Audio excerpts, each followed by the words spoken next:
बिस्मिल्लाहिर्रहमानिर्रहीम। अस्सलाम वालेकुम नाजरीन। आज की वीडियो में आपके साथ शेयर करने वाले हैं दुबई विज़िट वीज़ा के हवाले से एक क्विक अपडेट। जल्दी जल्दी आपको अपडेट देते जाएं विज़िट वीज़ा के हवाले से। विज़िट वीज़ा के हवाले से कुछ लोगों को मसाइल आ रहे हैं कि जब हमारा विज़िट वीज़ा एक्सपायर हो जाता है तो उसको हम कंट्री लीव करने के लिए क्या प्रोसीजर होता है। तो ग्रेस पीरियड के हवाले से अगर मैं आपको बताऊं तो आपका जो विजिट वीज़ा है वो एक्सपायर जब होता है उसके बाद आपके पास 10 दिन का ग्रेस टाइम पीरियड होता है।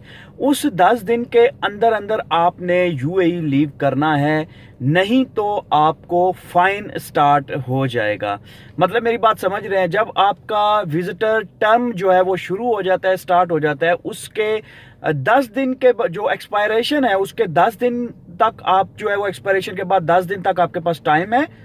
अगर 10 दिन के बाद आप ओवरस्टे हुए तो आपको फाइन लगना चालू हो जाएगा, फाइन स्टार्ट हो जाएगा आपका। और वो फाइन क्या होगा? वो फाइन पहले दिन का 200 दिरहम आपको अप्लाई होगा। समझ रहे हैं?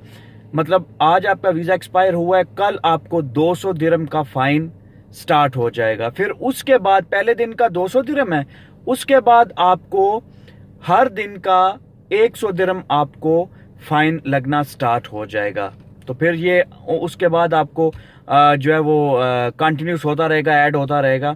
इसके अलावा आप पे जो सर्विसेज फीस हैं, ठीक है, वो फीस भी आप पे अप्लाई हो सकती हैं। अगर गवर्नमेंट की तरफ से कोई फ़ी है तो उस फाइन के साथ वो फ़ी भी ऐड हो सकती है।